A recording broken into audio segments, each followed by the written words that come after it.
Exam में सबसे ज्यादा परेशान करने वाली दो ही चीजें होती हैं। पहले, सेक्शन नंबर्स, वो याद नहीं होते।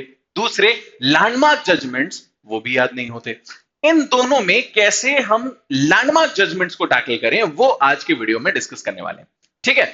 लैंडमार्क जजमेंट्स, अब समझो, हमारे लिए बहुत जरूरी होते हैं। किसी भी जुडिशियल सर्विसेज एग्जामिनेशन के लिए लैंडमार्क जजमेंट्स का पता होना बहुत ज्यादा जरूरी है। नाउ द प्रॉब्लम इज कि ये बहुत सारे होते हैं, राइट।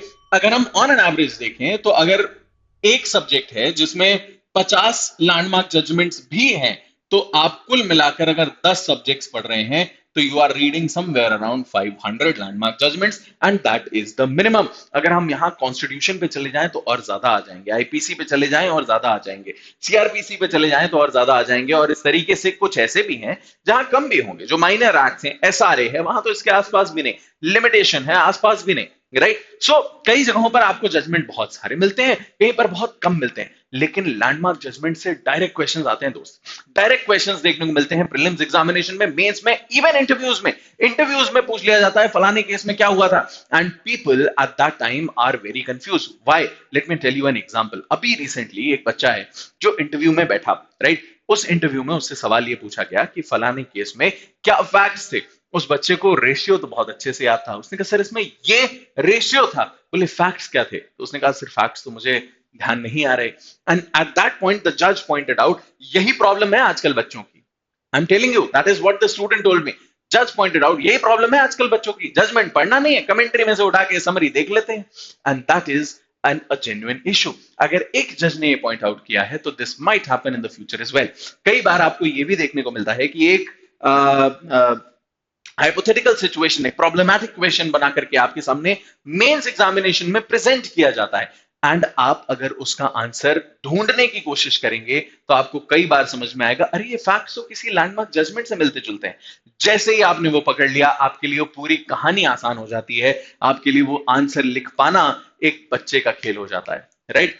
एंड लास्टली, यही चीजें आपको प्रीलिम्स एग्जामिनेशन में आती हैं। प्रीलिम्स में सीधे सीधे रेशियो देते हैं और पूछ लेते हैं कौन से केस में कहा गया था, एंड कोई चीज, कोई कुछ कुछ लिख देते हैं कि this was held in which case, right, या this doctrine was propounded in which case, right. कई बार ऐसा आ जाता है कि मैच द फॉलोइंग दे देते हैं कि यहां पर आपने केसेस के नाम, यहां पर what was held, now match the correct ones with the correct ones, right. So that is a challenge in itself.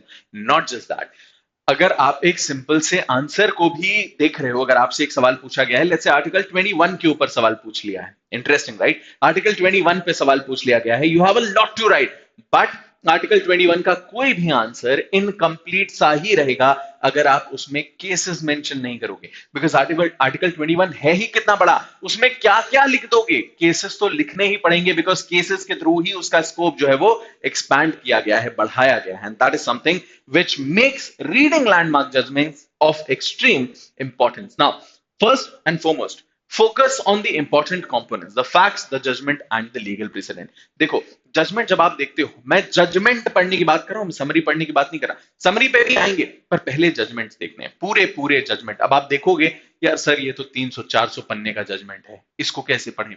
समझो, अभी रिसेंटली 39 भी, ये राइट टू प्रॉपर्टी के अराउंड एक जजमेंट आया था, वो भी बहुत बड़ा जजमेंट है, लेकिन उस जजमेंट को हम लोगों ने यहीं पर इन दीज सेशंस पढ़ने की कोशिश करी, राइट। उसको डिसाइफर करने की कोशिश करी। यू विल सी कि मैंने किस तरीके से उस जजमेंट को गो थ्रू किया है।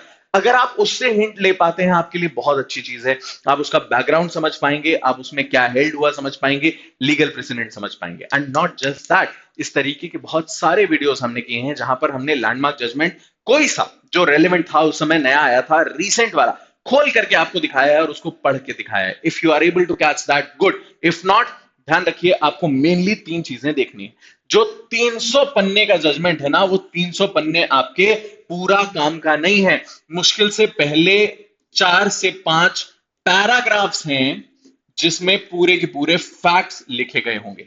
मोस्टली जो जजमेंट लिखा जाता है, मैं उसका स्टाइल बता रहा हूं, कई जगहों पर अलग भी हो सकता है। कई जजेस, they might get adventurous, they might get creative, and you know, और अपना स्टाइल बदल सकते हैं, but that's not what we are talking about. We are talking about the general style of writing a judgment. तो कोई भी judgement देखते हो, पहले 4 से 5 पैराग्राफ में आपके फैक्ट्स आ जाएंगे, और 4-5 भी ज्यादा बोल रहा हूं, ज्यादातर 2 से 3 पैराग्राफ के अंदर अंदर सारे फैक्ट समेट दिए जाते हैं, उसके बाद उसको देखा जाता है। जब आप यहां पर आ गए, उसके बाद फिर आता है इसका second point. The second point is कि आप बीच के आर्गुमेंट्स पूरी तरीके से छोड़ दो। ठीक है, आप क्योंकि रिसर्च में नहीं जा रहे हो, आप क्योंकि एक स्कॉलर नहीं बनने वाले हो, आपको एग्जाम के लिए पढ़ना है, आपको नॉलेज के लिए पढ़ना है, तो ये बीच के आर्गुमेंट्स आपके काम के नहीं है मेरे दोस्त। आप सीधे सीधे आ जाओ जहां लिखा होगा या तो हेल्ड, या फिर हर्ड बोथ द पार्टीज, या फिर in the light of the aforesaid.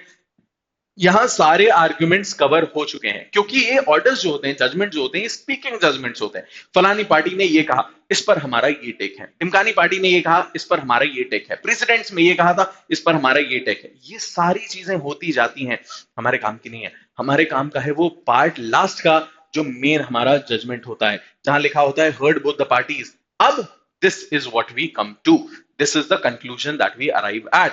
जब आप उस कंक्लूजन को पढ़ते हो तो कई बार आपको ऐसा लगेगा कि यार इस कंक्लूजन मुझे सपोर्टिंग कुछ चाहिए, तो आप उस सपोर्टिंग के लिए आप देखोगे उसी जजमेंट में आपको लीगल प्रेसिडेंट्स मिलते रहेंगे, आपको जजमेंट्स मिलते रहेंगे, आपको चीजें मिलती रहेंगी। अगर उसमें कुछ भी नया नहीं है, जो हेल्ड किया है उसमें कुछ भी नया नहीं कहा गया, रैंडमली एक बात बोली गई, हाँ भाई application heard both the parties, dismiss, right? If that is what it is, that is what is written, आप ऑब्वियसली ढूंढोगे। If it is dismissed, what has been dismissed, you will get from the facts. अब उसको dismiss करने के support में legal presidents आपको उसी judgement में मिल जाएंगे। Now you know which precedents to read. अगर 50 केसेस वहां साइट किए गए हैं, आपको शायद 3 या 4 पढ़ने पड़ेंगे and you will be good to go. तो focus on the important component. जो आपका जजमेंट है, लंबे लंबे बड़े बड़े जजमेंट्स हैं, पूरे पूरे देखने की जरूरत नहीं है, केवल इन कुछ 3 चीजों पर ध्यान रख लीजिए एंड आपका काम यहां हो जाएगा। Then second is make notes and analyse. बहुत बच्चे ये करते हैं, जजमेंट्स के नोट्स नहीं बनाते हैं। जनरली नोट्स बना लिया, जजमेंट के जो नोट्स बनाते हैं उसमें सिर्फ हेल्ड लिख लेते हैं। देखो, नोट्स 2 टाइप के होने चाहिए। मैं हजारों बार बोल चुका हूं ये बात, फिर से बोल रहा हूं। नोट्स 2 टाइप के होने चाहिए। पहले आपके प्रॉपर वेल डिटेल्ड नोट्स, जिसमें आप सारी चीजें लिख रहे हो। आपके रनिंग नोट्स हैं वो बाकायदा, जिसमें आप टीचर ने कुछ पढ़ाया और उसने जोक भी मारा है, सड़ा सा आप उठा के लिख दो। If that helps you remember that section, even थोड़ा बहुत भी, right? So use that one. Secondly, जब आप इन नोट्स को बना रहे हो तो आप जितने भी केसेस बताए जा रहे हैं, जितने फैक्ट्स बताए जा रहे हैं, एग्जांपल्स बताए, सब लिखो, राइट एवरीथिंग। उसी में इसको भी ऐड करो।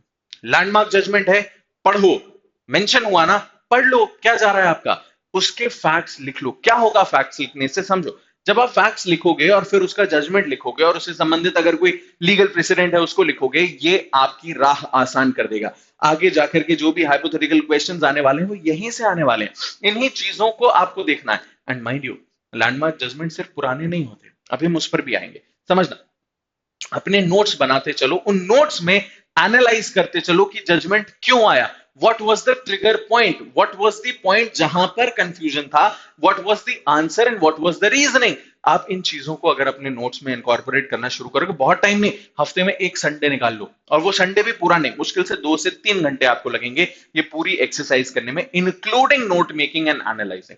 सब करने में हफ्ते में 2 से 3 घंटे निकाल सकते हो बहुत आराम से। मैं हफ्ते में बोल रहा हूं, दिन में भी नहीं। ऑलराइट, सो इतना टाइम अगर निकाल करके अपने इनके नोट्स बना सकते हो, इससे बेहतर कुछ भी नहीं है। एक बार बनाओ, आपको बार बार ये चीज काम देने वाली है। Then next, refer to commentaries and summaries. अगर समझ में नहीं आ रहा है कि बॉसेस जजमेंट में क्या बोल दिया, मेरे तो पल्ले नहीं पड़ रहा, तब आप इन कमेंट्रीज पर जाइए। कमेंट्रीज में इनके जो ऑपरेटिव पार्ट होते हैं, इनका जो रेशियो होता है, वो कई बार लिखा हुआ आपको मिल जाता है। इनफैक्ट ये समरीज आपको हेड नोट्स में मिल जाती हैं, राइट? ऑल्दो ऐसा कहा जाता है कि हेड नोट्स को बहुत ज्यादा रेफर नहीं करना चाहिए, बट स्टिल अगर आप अपनी नॉलेज के लिए करना चाहते हैं, go for it.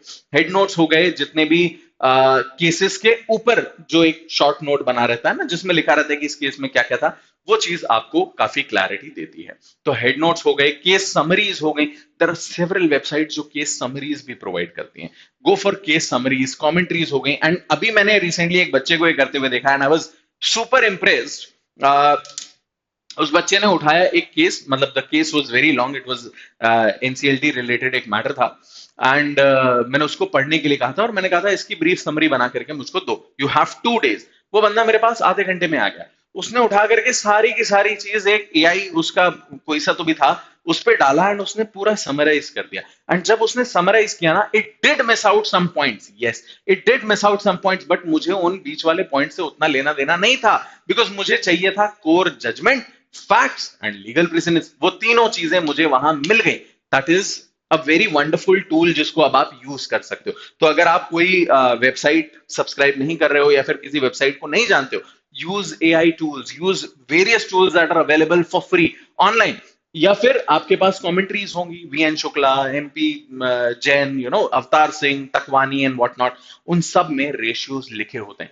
Utilise them to their fullest. Then regular revision of extreme importance. आप कोई भी एग्जामिनेशन देने वाले हो, प्रैक्टिस एंड रिविजन दो ही चीजें आपका साथ देने वाली हैं। तो इन दो चीजों को पकड़ करके चलना है।